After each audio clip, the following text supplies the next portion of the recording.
قررت أسافر الدنمارك واكتشف البلد دي عاملة ازاي، لأن بيقولوا شعب الدنمارك من أسعد الشعوب في العالم. وصلت المطار واتفاجئت بالنظافة، ومطار كبير والمترو بيجيلك لحد المطار وبدون سواق. يلا نكتشف البلد دي مع بعض.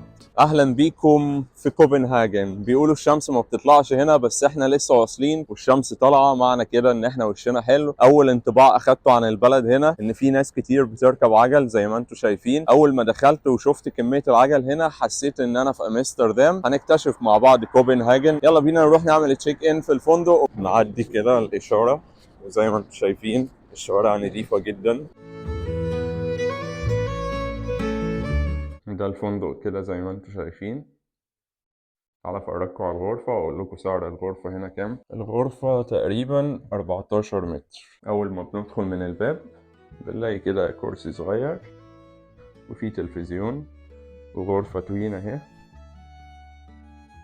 والحمام عندنا. تمام، يعني ده فندق حلو مش وحش. الفندق ده اسمه فندق جنريتور في كوبنهاجن. سعر الليلة 75 يورو، شامل بس التاكس سيتي، مش شامل الفطار ولا أي حاجة. هي الأسعار هنا غالية شوية. هنا التراس كده عشان ممنوع شرب السجاير داخل الفندق، فاللي عايز يشرب سجاير في المكان ده. الريسبشن كده زي ما انتم شايفين.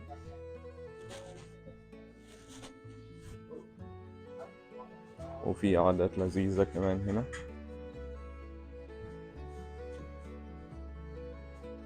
وفي ألعاب كمان. وتقريبا بيعملوا حفلات هنا بالليل في الكافيه.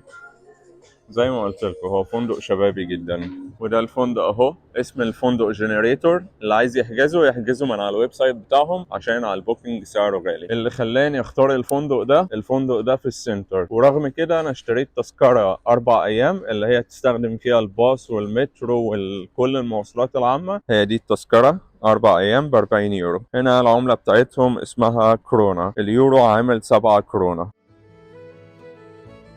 الناس هنا ملتزمة بالإشارات حتى العجل. عايزين نشرب قهوة، ففي مكان هنا اسمه اسبريسو هاوس، ده موجود هنا كتير، فتعالوا نجرب كده ونشوف الأسعار عاملة ازاي. قعدنا في اسبريسو هاوس، الريفيو بتاعه جامد جدا. طلبنا اسبريسو سنجل وأمريكانو، دفعنا حوالي 13 يورو. الأسعار هنا غالية حبتين 3. الساحة الجميلة اللي قدامنا دي اسمها كونجنز، زي ما انتم شايفين كده. بيعملوا هنا الاحتفال بعيد الميلاد. رايحين دلوقتي على اشهر مكان في كوبنهاجن اللي هو ني هافن. زي ما احنا شايفين كده شكل البيوت وشكل القناة عامل ازاي، والناس راكبة القارب عشان تستمتع بالتجربة وتشوف الجمال اللي موجود في كوبنهاجن.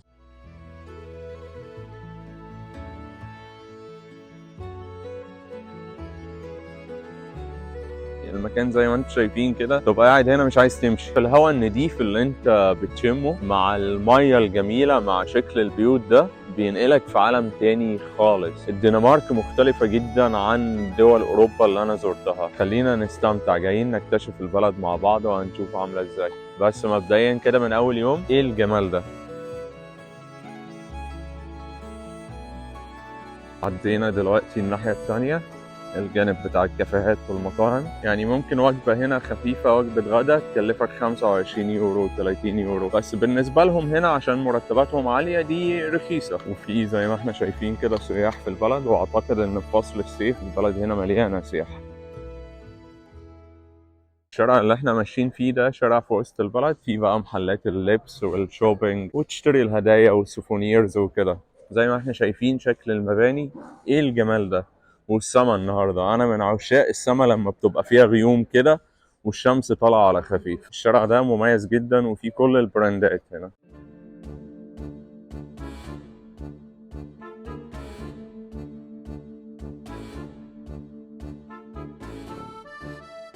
الناس هنا سعيدة، الناس هنا بتضحك، الحياة شكلها جميل هنا. شايفين العجلة دي؟ الحاجات دي بتخليك يبقى عندك انتاجية في العمل، تدي البلد. عشان كده الناس سعيدة، عشان كده الدنمارك من اسعد شعوب العالم. يعني اعتقد لو انت متضايق ونزلت اتمشيت في مكان زي ده وشكل البيوت والتاريخ اللي انت ماشي فيه والجمال اللي موجود في البلد والشمس اللي طالعه. طبعا اوقات بتطلع زي ما احنا شايفين كده، البلد جميله واخدت العجله بتاعتك وتمشيت شويه، انت الحاله المزاجيه بتاعتك هتتحسن.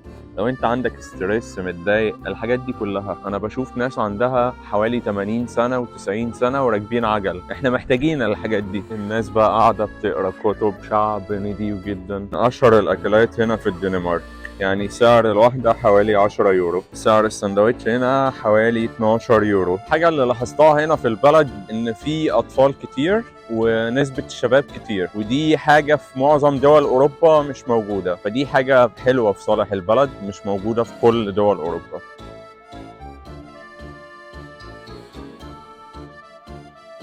احنا قدام واحدة من أكبر الكنائس هنا في الدنمارك، كنيسة فريدريكس. طول ما انت ماشي عمال تشوف أماكن جميلة وحاجات أثرية وحاجات تاريخية. البلد هنا غاية في الجمال والروعة يعني، والتمشية فيها حاجة متعة، اللي مخلي الدنمارك من أسعد دول العالم. الناس كلها حاسة بالنظام في البلد، بالنظافة، الشوارع نظيفة، بيتمشوا زي ما هم عايزين. شايفين الناس راكنة ازاي؟ كل واحد راكن في المكان المخصص ليه، مفيش حاجة عشوائية في البلد.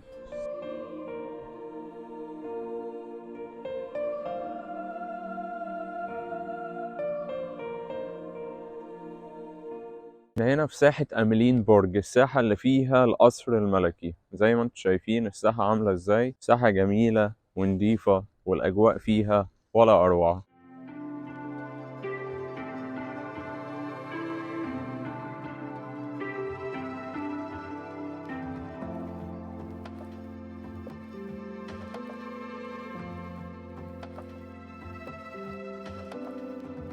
زي ما احنا شايفين القصور والكنايس والتاريخ، حاجة في منتهى الجمال والروعة. ده مبنى الأوبرا بتاعت كوبنهاجن.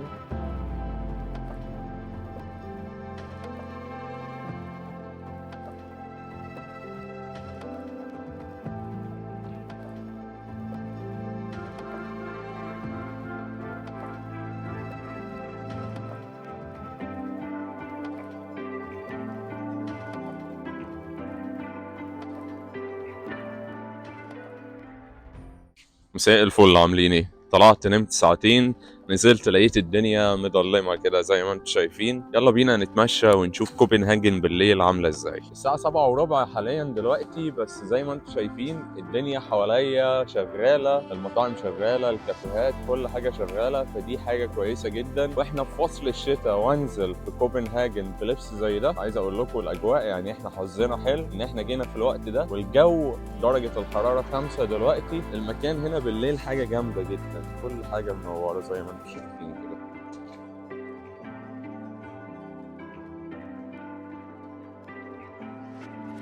بتطلع من المترو كده في اسانسير روقان.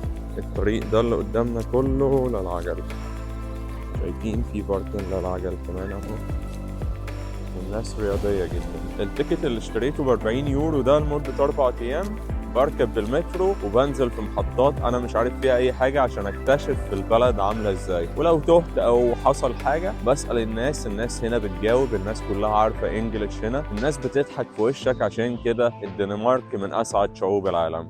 الناس بتطلع تجري راكبين عجل. دخلت الماركت لقيت عندهم وجبه جمبري وسلطه ومكرونه ب20 كورونا، يعني بحوالي 2 يورو و80 سنت. شايفين قد ايه الجمال ده، طعمها جميل جدا، والاكل عندهم تحس ان كل حاجه اورجانيك كده طبيعيه. المترو هنا ماشي بالكهرباء، مفيش سواق خالص زي ما شايفين كده.